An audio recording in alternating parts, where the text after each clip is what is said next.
Assalamualaikum warahmatullahi wabarakatuh. Balik lagi teman-teman di channel Kajian Online. Hakim MK benar-benar telah membongkar kedunguan Roy CS. Bukan saja Roy Suryo sendiri teman-teman, tapi juga Tifa, Rismon hingga Subhan.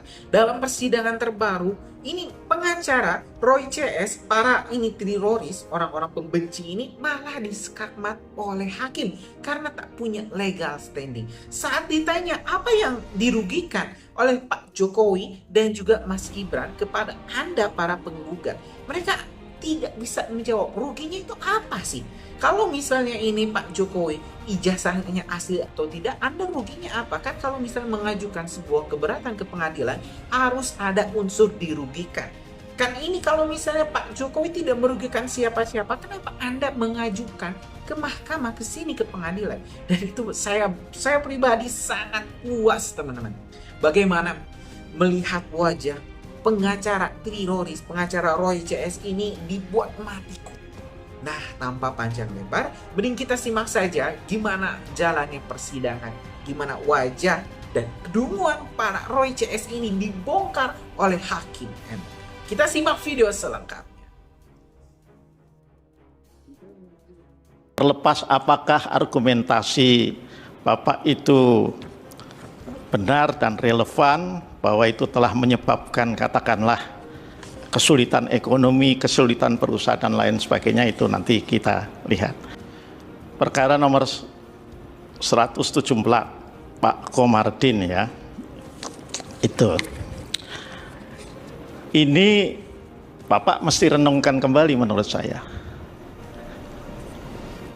Persoalannya apakah ada di norma undang-undangnya yang Bapak mohonkan pengujian, pasal 17 huruf G dan huruf H angka 5 serta pasal 18 ayat 2 huruf A, atau persoalannya ada pada implementasi ya.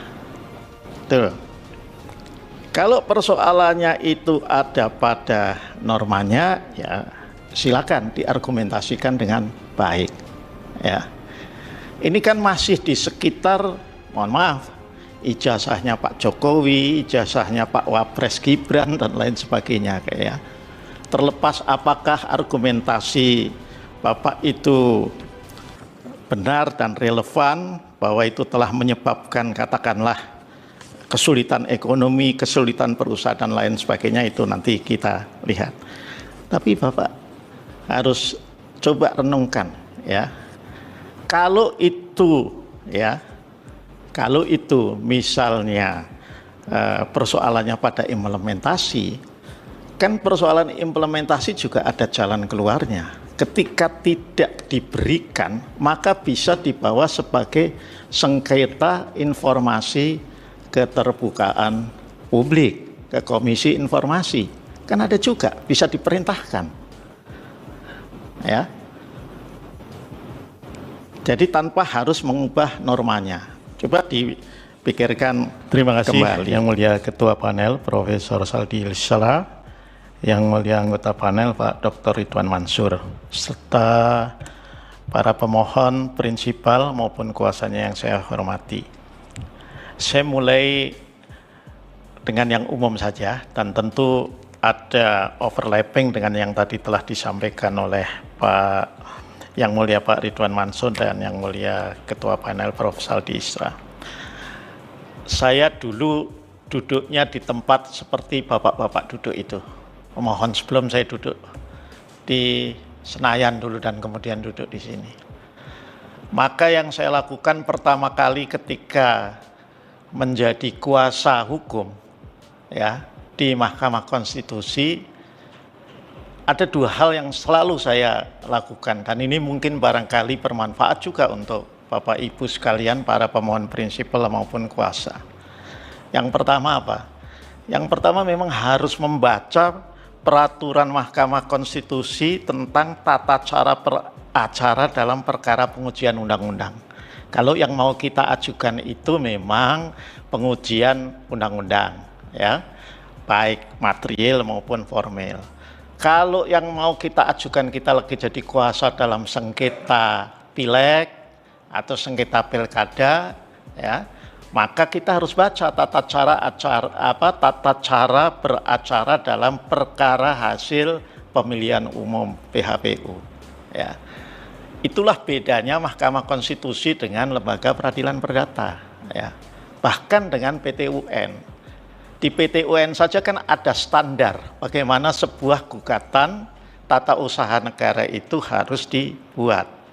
Nah, di Mahkamah Konstitusi itu lebih lagi standarnya karena ada peraturan khususnya. Nah, ini Bapak Ibu sekalian bisa download di laman Mahkamah Konstitusi.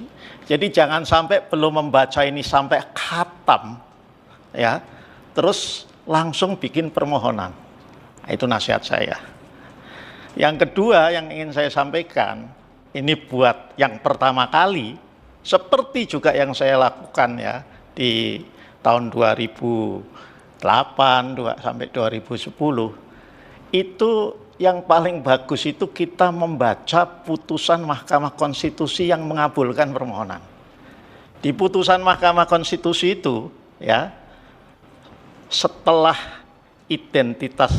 irah-irah lah, kemudian identitas pemohon, itu pasti dimuat duduk perkara. Nah, di dalam bagian duduk perkara itu dikutip kembali kewenangan mahkamah, ya, kemudian kedudukan hukum para pemohon, alasan permohonan dan petitum. Nah, coba dilihat, dibaca itu, ya. Penting ini buat teman-teman advokat karena saya juga berasal dari dunia advokat. Jadi itu penting, ya. Jadi tidak bisa memang lagunya maju tak gentar mengajukan permohonan. Sebelum membaca dua hal itu tadi. Ya, yang pertama tentang peraturan MK, ya, kalau yang sekarang ini baru berlaku sejak Agustus kemarin adalah PMK Peraturan Mahkamah Konstitusi nomor 7 tahun 2025. Nah, yang berikutnya silahkan. Itu kan banyak permohonan yang bagus-bagus. Bahkan mahasiswa sekarang ini, mahasiswa hukum baru tingkat 3, tingkat 4 sudah bisa bikin permohonan dengan bagus-bagus, ada yang dikabulkan. Contohnya permohonan tentang ambang batas Pilpres yang bisa merubah putusan MK. Itu pasti mahasiswanya pinter-pinter, gitu loh. Bayangkan, itu 5 mahasiswa UIN Sunan Kalijaga Yogyakarta. Nah, kalau sudah advokat apalagi nggak boleh kalah sama mahasiswa. Kualitas maupun substansi permohonannya. Nah, itu dulu yang umum, ya, nasihat untuk teman-teman advokat, ya. Nah, saya mulai dari perkara nomor 174 Pak Komardin, ya. Itu ini Bapak mesti renungkan kembali menurut saya. Persoalannya apakah ada di norma undang-undangnya yang Bapak mohonkan pengujian, pasal 17 huruf G dan huruf H angka 5, serta pasal 18 ayat 2 huruf A. Atau persoalannya ada pada implementasi. Ya, tuh. Kalau persoalannya itu ada pada normanya, ya silakan diargumentasikan dengan baik, ya. Ini kan masih di sekitar, mohon maaf, ijazahnya Pak Jokowi, ijazahnya Pak Wapres Gibran dan lain sebagainya, kayak. Terlepas apakah argumentasi Bapak itu benar dan relevan, bahwa itu telah menyebabkan katakanlah kesulitan ekonomi, kesulitan perusahaan dan lain sebagainya, itu nanti kita lihat. Tapi Bapak harus coba renungkan, ya.